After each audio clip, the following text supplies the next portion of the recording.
Jimmy, the co-host, just in case his internet uh went out. He said he'll try to jump back on, but he told us to go ahead.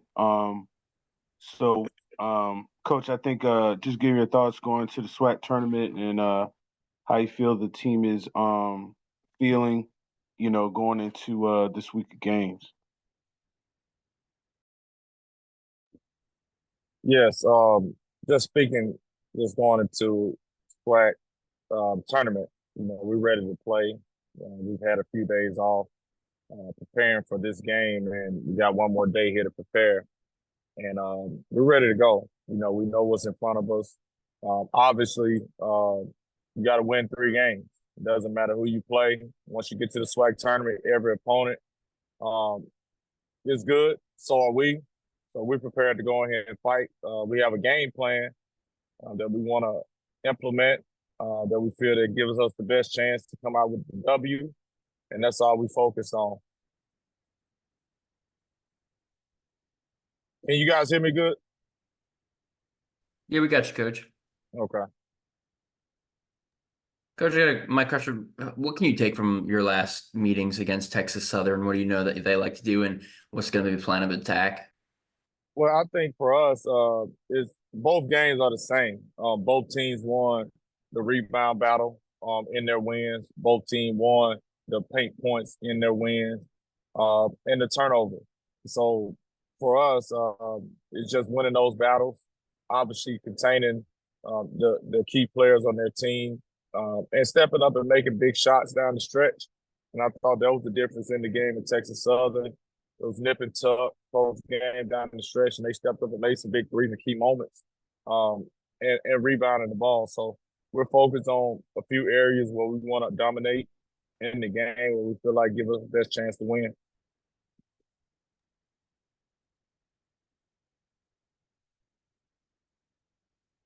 And does a winner go home with this tournament? Does that kind of change the way you guys are having your mindset for the game?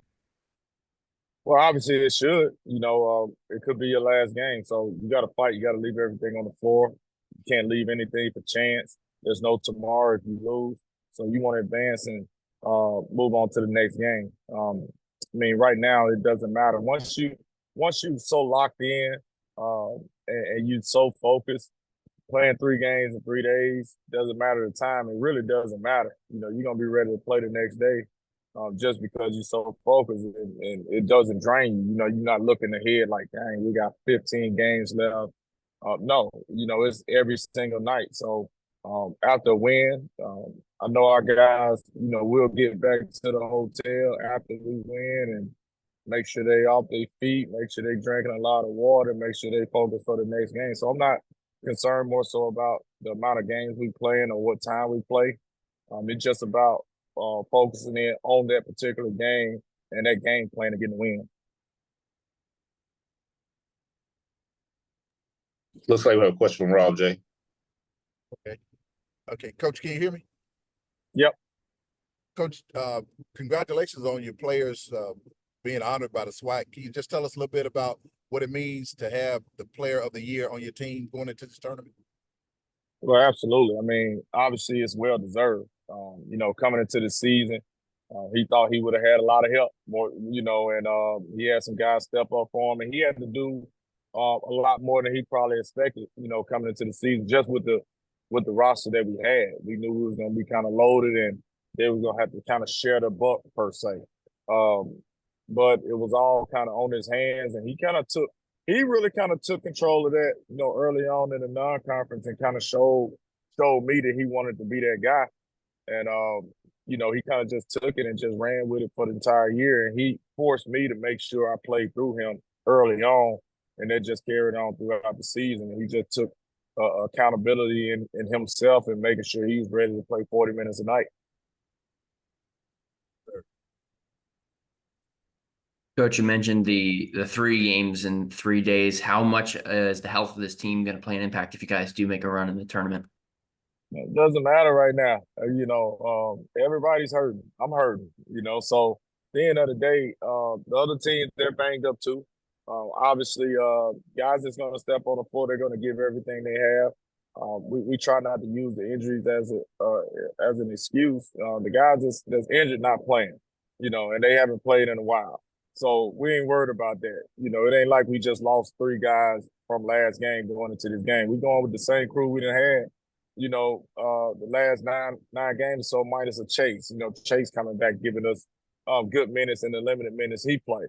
So for us, it's just going out and being special. Guys like Ken being special, guys like J.O. being special. Then we get guys like OT, guys like Zeke, Big Trail, and Keontae. Those guys just got to step up, because they're going to make sure Ken don't have 35. So we want them to have 35, but guys got to be ready to step up in moments and make big shots.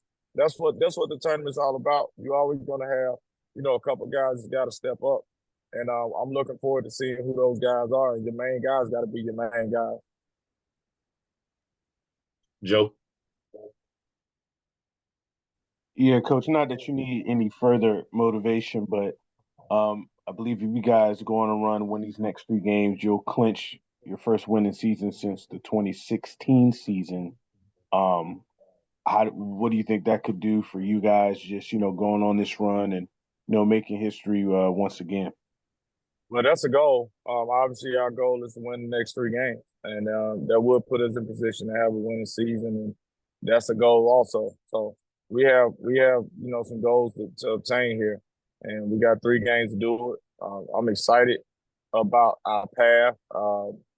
We're confident. Be honest with you, we're glad we got Texas Southern first, because we respect them a lot, and we feel like we got to play them anyway. So we rather get them out the way. That's our mindset. So we're focused and we're ready to go.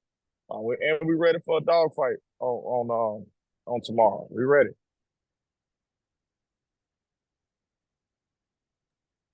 We'll also take questions from Ken Evans if anyone has them.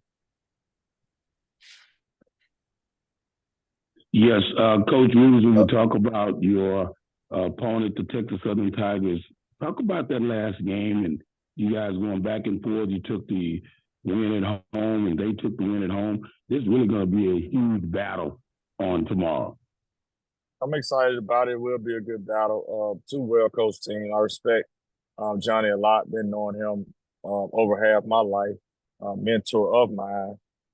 And I love to beat him. So that's kind of the thing. I love to beat him the most out the league. So when we got them the first game, I was excited. But at the same time, I knew it would be a challenge, so I got to get my guys ready to go. Coach, how much do you feel your team has grown from the beginning of the conference season to now?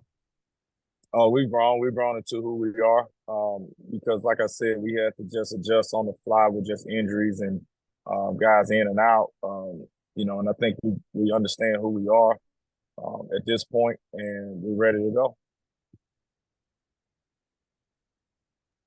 All right, go. Patrick has his hand raised. Go, Patrick. Yeah, my question for Ken. Ken, I know you have another year of eligibility left. I don't know if you made a decision or anything, but can you just talk about the potential that these might be the last couple games that you play at JSU?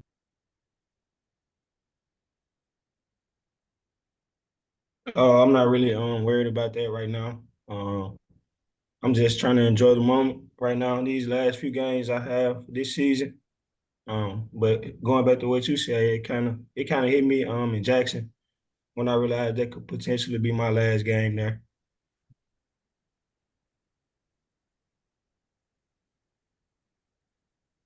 All right, we'll go Joe, then JT. Yeah, Ken, just your reaction to be named Player of the Year. Was that a goal that you had at the beginning of the season, or did you kind of just look up at the end of the regular season and just kind of saw what you've been doing and like, yeah, I got a shot at winning this? What was just your reaction to winning this award? It's definitely been a goal of mine ever since I've been at Jackson State, since the last SWAC Player of the Year won at Jackson State, Tristan Jarrett. It's just been a goal of mine ever since I saw him win it.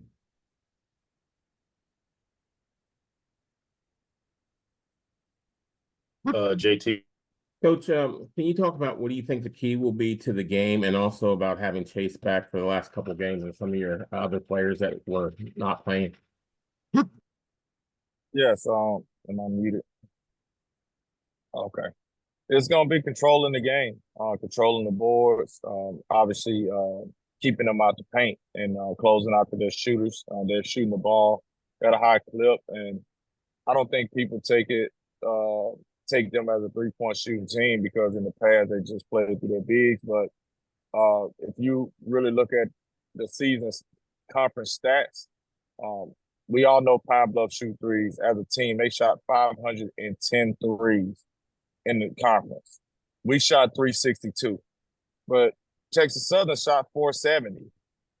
So at the end of the day, they shot the second most threes in our league, and we know Pine Bluff shoot a lot of threes. So we got to change our mindset of who they are. They're not a post-up team anymore. They actually shoot the ball at a high clip from the 3-point line, so we got to focus on that.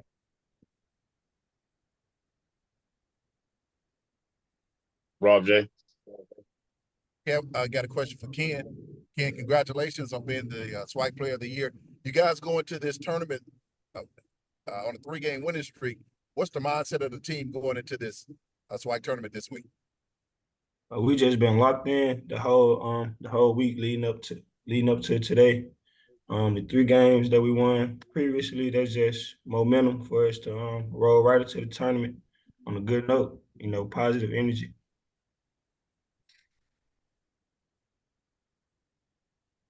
Joe Cook. Yeah, Ken, I just want to get a player's perspective. How have you and the team been handling all these injuries? I know Coach has talked about it a lot, next man up mentality, and sometimes the next man up, he'll go down and someone else has to step up. How have you guys just been handling this and maintaining and still finding ways to be successful when maybe you're playing with, 7, 8 guys or less most nights? We just had to come closer together as brothers because, we might have the best man on the court and the 15th man on the court. So we just got to treat everybody the same.